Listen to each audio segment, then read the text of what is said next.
In this video, we are going to have a look at the game Max Warmerdam from the Netherlands against Jan Nepomniachtchi from Russia. It's a really exciting game from round 1 of the Tata Steel Masters. And what a round it was! From the 7 games played, 4 decisive results. That's not something you see at the very highest level every day, but when you bring a lot of young, ambitious players together, you get to see such games as the one we are going to have a look at now.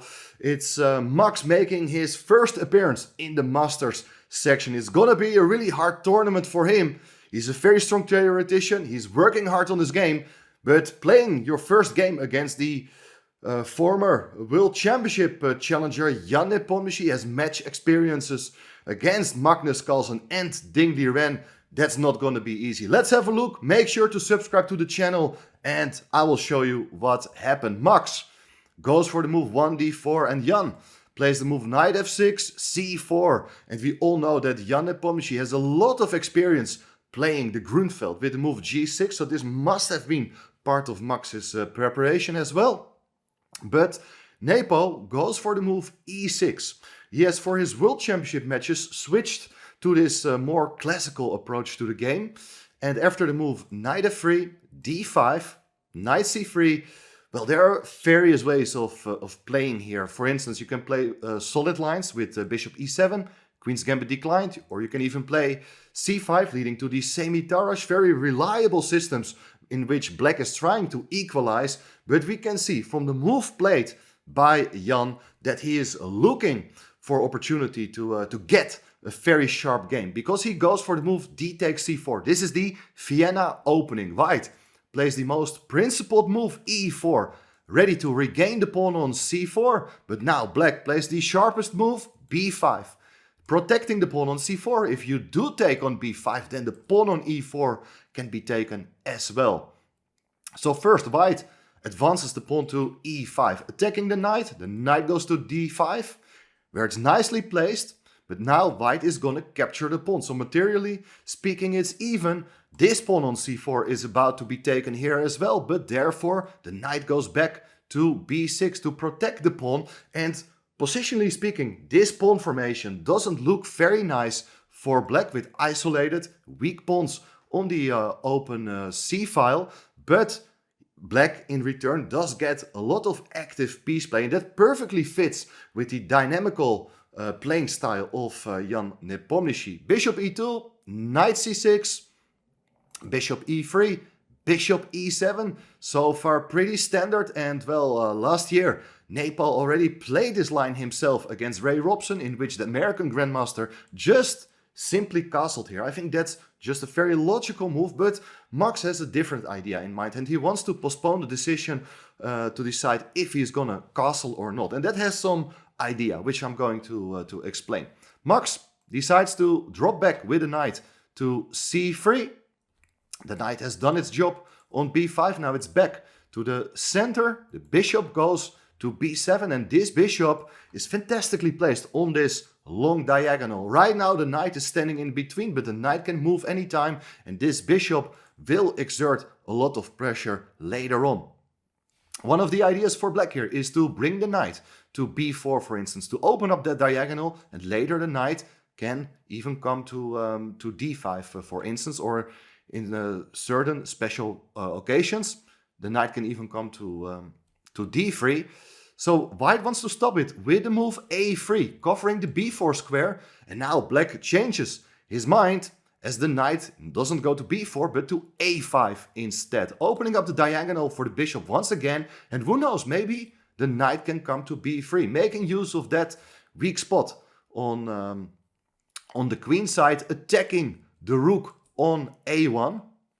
And for that reason, Max played here the move queen c2, so that if you do play the move knight b3 here, the rook can simply come to the center. That's the main idea. So therefore queen c2 is played. Black doesn't play the move knight b3 yet, but first play the move queen d7. And here we have a very interesting moment, as both sides have almost completed their development, but both kings are still stuck in the center. And what are these kings going to do? Are they going to castle on the same side with a more or less quiet game, or do we get to see a position with opposite castled kings, which usually leads to a sharp race. Here, before deciding anything, Max played here the move rook d1. And he just wants to put the rook in the center, supporting the pawn on the d file. But we know that he's not going to castle queenside any longer. That's not allowed. But let's say if black is going to castle kingside here, which was not played in the game, then I think white's idea is to launch the h-pawn. This is modern opening play, as the pawn on h4 is fantastically placed, the rook on h1 as well, and white is looking for tactical opportunities against the black king. Knight g5 is an attacking motive. You can even launch the h-pawn at some point. This is definitely something black really doesn't want to play. So instead, what Nepo does is very instructive. Look at this. He goes for the move f5. So he wants to close the diagonal for the queen towards that pawn on h7. But the knight on e4 is, the knight on c3 has also been deprived from the e4 square. With this move f5, you're taking away squares from white's minor pieces. And well, if you would castle here as white, well, then black can do the same. The king is absolutely safe and white doesn't have attacking chances, while black at the same time does have fantastic play on the light squares. After the move f5, very important moment, because this is the only moment white can actually capture en passant. And that's what Max actually played in the game. He captured the pawn on f6, black did recapture. And now we get a very mobile pawn formation with an open g-file. You see that the pawns on f7 and g7 are no longer there. So black is not interested in castling kingside any longer. His position on that side of the board is too vulnerable. We can pretty safely assume that the king is going to castle in the opposite direction. How should the game proceed? Well, white has possibilities to castle, but understandably you don't want to place your king in the line of the rook that early. So Max had a different idea. He played here the move knight e4 with the idea to come to c5 and attack the queen, hit the bishop on b7. And if you would take on c5, then d takes c5 opens up the d file for the rook, hitting the queen again, and the knight on b6 comes under attack as well. But now the key move played by Nepo, which was probably a bit underestimated by Max, is the move queen a4, offering the exchange of queens. This is maybe something you would not have expected, but it has been made possible because of the fact that the knight is no longer on c3. If you do accept the exchange of queens, you have a big problem here, because the knight is hanging. If the knight goes away, you gotta reckon with ideas like knight takes b2, and after that, the pawn on a3 can be taken probably as well.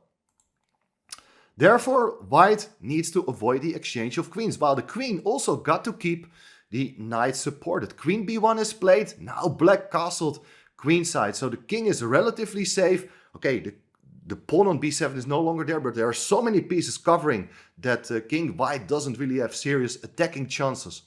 White continues with the plan, knight c5, attacking bishop and the queen, but the knight is eliminated. Bishop takes, pawn takes, hits the knight on b6, and the knight got a move. There's no time to take first on d1, because it allows bishop takes d1, and both the queen and the knight are under attack. So therefore, instead black goes with the knight to the center. The knight is fantastically placed here, with always possibilities of taking the bishop on e3. And well, the question is, what is the bishop going to do? If the bishop goes away, then you see that every move white is reacting to black's threat. If the bishop goes to d4 or d2, the knight can even come in to b3. Black's pieces are harmoniously placed, attacking chances, ideas to push the pawn in the center as well. This doesn't look great for white already.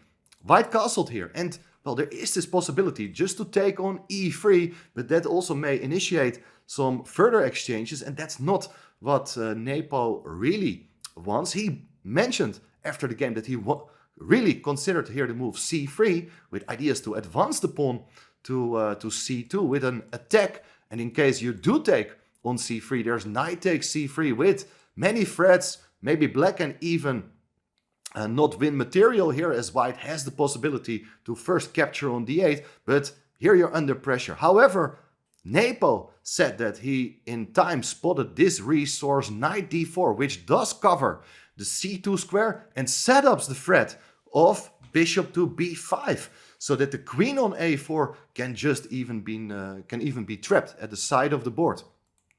So therefore, c3, he didn't play it, but he played a much more ambitious move. Rook d to g8. Why does he place the rook on the g file? Well, the rook is greatly placed there, but what is this rook going to do on h8? Well, the answer will be revealed in a few moves. What should White do? Probably just centralize the queen to attack the pawn on e6, but placing the queen on a diagonal where it's already, the bishop is already in striking distance, hitting indirectly the pawn on g2, looks strange to place your queen there as well. White play the move g3, anticipating potential threats against that pawn on g2, but now the pawn comes to h5 with the idea to go h4 and challenge the pawn on g3. White cannot take with the knight because then the rook will take on h4 and White is not allowed to take with the pawn because of the pin on the g file. White played the move rook d4, covering more squares on the fourth rank, also looking indirectly at the queen, so the queen goes back to c6. Now the pawn on c4 can never be taken. Look at this. If you take the pawn on c4, then black is happily going to trade off the knight for the bishop. White is the pawn up, but now this diagonal is so vulnerable. The knight on f3 is very loose. You can just move the knight away, hit the knight on f3. If the knight goes away, then it's either going to be checkmate or on g2 or on h1. And if you play rook f4 to protect, well, there's this move e5, attacking the rook. And the rook cannot stay on the f-file, keeping the knight defended. If it, well, you cannot take on f6. The queen is still covering that pawn on f6. So here you're going to lose a lot of material. The pawn cannot be taken. That's not something White seriously considered, but I thought it's important to point out this pawn cannot easily be won for White. Rook h4 played in the game. There are various ideas. One tempting idea here is to go for the immediate rook g4, but they're followed knight takes e3 first, pawn takes, and now the rook comes into g4 with the idea of deflecting that rook on h4, so that if you do take on g4, it's a pawn takes, and now the knight is under pressure. If the knight goes away, the simplest move is rook takes h4, eliminating that knight. If you do recapture, then it's checkmate on g2, as simple as that. So you can't do that. Queen c1 was played in the game. The queen protects the pawn, maybe looks at the pawn on c4, but there follows rook takes h4 again. Here still you cannot take with the knight. The h-file is not open, but very simple sequence. Queen h1 with check, you take the pawn with check as well, and at the end of the day you even get another pawn plus the knight on h4 because of a double attack. So that's not a possibility. White decided to take here with the pawn on h4, but now the knight comes in to b3 with tempo, hitting the queen, and now again the pawn on c4 can still not be taken because of the move knight e2 with a huge fork on the queen and rook. Even the knight is under attack, but if the queen goes away, you're going to take the rook with an easy win. And of course the main point once again is that the knight is not able to move because of the checkmate on g2. Therefore Max went for the move queen c3, but now Nepo just wanted to play it simple and safe.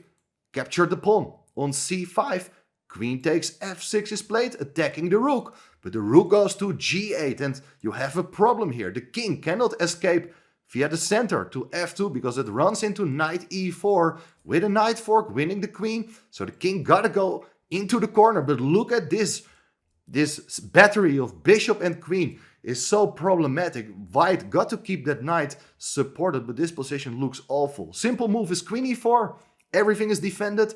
Idea is to take the pawn on e3. For instance, White played the move rook g1, hoping that black is maybe gonna take on g1, and then there are later on some counter checks. Even here, black is probably just winning if he plays precisely with capturing the pawn on e3 with check. And after king f1, The idea is to put a bishop on d5. Everything is nicely supported, and in case of a check, you can hide with your king. This should be technically winning for black. But in the game, an even more powerful and instructive move was played. Rook d8. White's rook stays on the board. Black's rook as well, which means that the king, the black king, is perfectly covered. There are no counter threats available, and black will continue with huge ideas like queen takes, e3, and there's not much white can do against that king in the corner. Here, maybe prematurely, according to the human eye, white resigned at this point. As a live commentator, I thought it was pretty much surprising to resign here, but the position is absolutely hopeless. So it's understandable that Max wanted to get out of this difficult situation, but maybe there was not an immediate threat. But the problem is that white doesn't have a good solution for his king. His pieces, they are kind of stuck. They can barely move. I was looking at this with the Dutch audience at this line. What happens if you do exchange here? Queens, well, black is gonna take it, of course, and then the rook will come in on the second rank, and still this knight is pinned, cannot take the rook. Black is threatening to take on e2, possibly even later on the pawn on b2 as well. But first things first, if you do protect the bishop, then you just simply take on e2. Rook takes, and there's bishop takes f3. With a double attack, black is regaining material, and well, you don't even have to take immediately, but just for the illustration is that you're emerging here as black with an extra piece. This endgame absolutely hopeless. This position in general is hopeless because black's king is much safer than its counterpart. I thought this was a very nice first round win of Jan Nepomniachtchi, very important win with the black pieces. So he's off with a good start. Max needs to try to bounce back very soon, and it's not going to be easy for him, but let's see. Hopefully he can pick up some points in the rest of the tournament. Stay tuned for more updates on this tournament.